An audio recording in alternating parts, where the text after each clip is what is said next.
हाय, good morning students. मैं आपका sexual reproduction in flowering plant का 3 लेक्चर ले चुके हैं। आज आपको चौथा लेक्चर बताएंगे। इसमें बताएंगे आपको पॉलिनेशन, परागण क्या होता है। पहले हम परागकण बता दिए थे।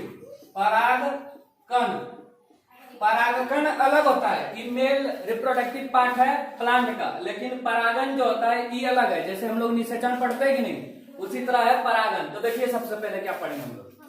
सबसे पहले है मेगास्पोरोजेनेसिस, जिसको बोलते हैं गुरु बीजाणु मातृकोशिकाओं, मतलब गुरु बीजाणु जनन। क्या आता है ये? गुरु बीजाणु मातृकोशिकाओं से गुरु बीजाणुओं का निर्माण या रचना के प्रक्रम को गुरु बीजाणु जनन कहते हैं। इसमें अंतःसूत्री विभाजन होता है। अब देखिए सबसे पहले बहुत इंपॉर्टेंट है ये, क्या है? परागण। परागण मतलब होता है पोलिनेशन। क्या होता है? देखो, परागकणों का मतलब पोलन ग्रहण, इतना छोटा छोटा जो रहता है, पोलन ग्रहण का परागकोश से, परागकोश हुआ मतलब फ्लावर का मेल रिप्रोडक्टिव सिस्टम रहता है इसमें। तो क्या होता है? परागकणों का परागकोश से निकलकर स्त्री केसर के वर्तिकाग्र, मतलब नर अंग से निकला और स्त्री केसर के वर्तिकाग्र में स्थानांतरित हुआ, ट्रांसफर हुआ, उसको बोलते हैं परागण। एग्जाम में डायरेक्ट क्वेश्चन आएगा, परागण से आप क्या समझते हैं? तो लिखना पड़ेगा परागकणों का परागकोश से निकलकर स्त्री केसर के वर्तिकाग्र तक स्थानांतरण को परागण कहते हैं। अब परागण दो प्रकार के होते हैं। सबसे पहले स्व परागण, स्व मतलब सेल्फ पोलिनेशन, इसको स्व परागण भी बोलते हैं या स्व युग्मन भी बोलते हैं।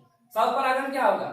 एक ही पुष्प है, उसी का परागकोश निकलकर वर्तिकाग्र पर स्थानांतरित होगा। क्या बोलेंगे?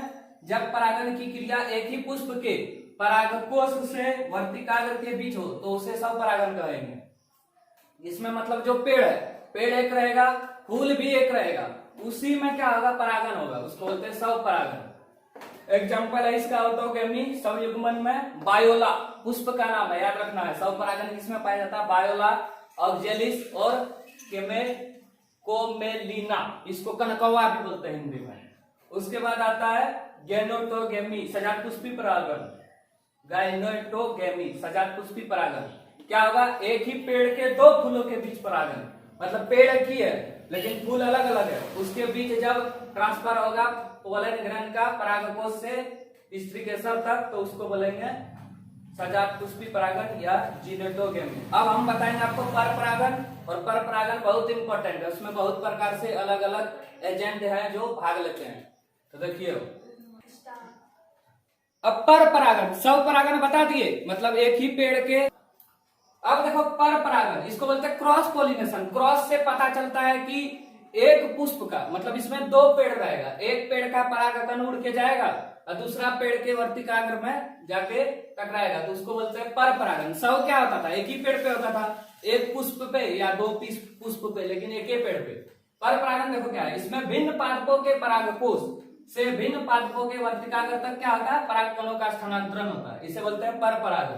इसका प्रकार देखो, ये बहुत इंपॉर्टेंट है, यहाँ से 3 क्वेश्चन एग्जाम में आएगा।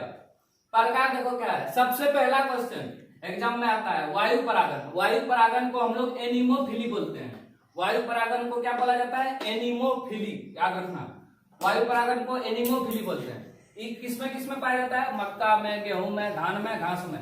एग्जाम्पल याद रखना है, सबसे पहले याद रखना है वायु परागण, पर परागण हुआ, इसको क्या बोलते हैं? एनिमोफिली। बहुत परागण है, वायु, जल, कीट द्वारा, घोंघा द्वारा, सांप द्वारा, सब पढ़ना है। वायु परागण को एनिमोफिली बोलते हैं। इसका एग्जांपल है मक्का, भुट्टा जिसको बोलते हैं, गेहूं, धान, घास। एग्जांपल आ जाएगा निम्न में से किसमें वायु द्वारा परागण होता है। तो ये चारों याद कर लो, एनसीईआरटी में दिया हो जाएगा। अब देखो वायु परागण जो पुष्प है उसकी कुछ विशेषता होती है। सबसे पहले वायु परागण हेतु हल्के तथा चिपचिपा रहित परागकणों की आवश्यकता होती है। परागकण जो है हल्का होना चाहिए और चिपचिपा नहीं होना चाहिए, नहीं तो इधर उधर जाके चिपक जाएगा। हल्का रहेगा तब ना वो हवा में उड़ेगा, इसलिए हल्के और चिपचिपा रहित। चिपचिपा रहित लिखे हैं, मतलब चिपचिपा नहीं होना चाहिए। दूसरा, घासों में जो होता है वायु परागण सर्वथा समान है। ये क्वेश्चन एग्जाम में आया है, वायु परागण सर्वथा समान किसमें पाई जाती है? घासों में। हो गया। पर परागण में बता दिए थे हम, वायु परागण इंपॉर्टेंट था। वायु परागण पुष्प की विशेषता क्या होती है? ना वो मकरंद उत्पन्न करेगा और क्या होगा? हल्का होगा वो थोड़ा, और चिपचिपा रहित होगा। अब देखो जल परागन, जल परागन को हाइड्रोफिली बोलता है। हाइड्रो मतलब वाटर होता है, जानते करता है, हाइड्रोफिली जल परागन। अब एग्जांपल देखो, इसमें कुछ अपवाद भी है। कोई जरूरी नहीं कि जितना भी पेड़ है जलीय है, मतलब पानी में रहता है, सब जले परागन करेगा। कुछ पेड़ ऐसा है जो पानी में रहता है लेकिन उसमें परागन वायु द्वारा और जंतु द्वारा होता है। देखो जल परागन किसमें किसमें होता है? वेलिस्नेरा में, हाइड्रिला में, जोस्टेरा में और समुद्री घास, सी ग्रास जिसको बोलते हैं।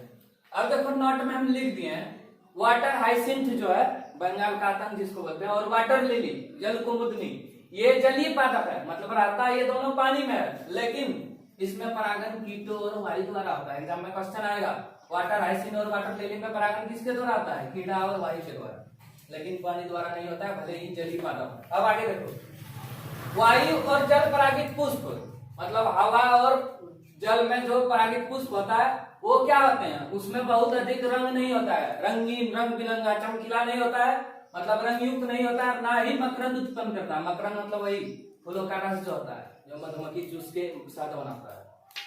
ये हो गया विशेषता उसका वायु जल परागित पुष्प का और वायु परागित पुष्प का। अब है कीट परागन। कीट परागन को एंटीमोफिली बोलते हैं, एंटोमोफिली कीट परागन। कीट परागन किससे होता है? जितना भी इंसेक्ट्स है जैसे मधुमक्खी, मक्खियां, वस्प, पतंगिया, तितली, ये सबसे होता है। कीट परागन किसमें किसमें पाया जाता है? साल्विया में, अंजीर में जिसको फिग ट्री बोलते हैं, मटर में, पी मतलब मटर होता है, उसके बाद बीन में और सूर्यमुखी में। कीट परागित पुष्प की विशेषता कुछ है। कीड़ा पुष्प को परागित करेगा, पुष्प क्या होना चाहिए? रंगीन होना चाहिए, एकदम चमकदार। उसके बाद क्या होना चाहिए? उसमें मकरंद होना चाहिए, तब कीड़ा मकोड़ा जाके उस पर बैठेगा।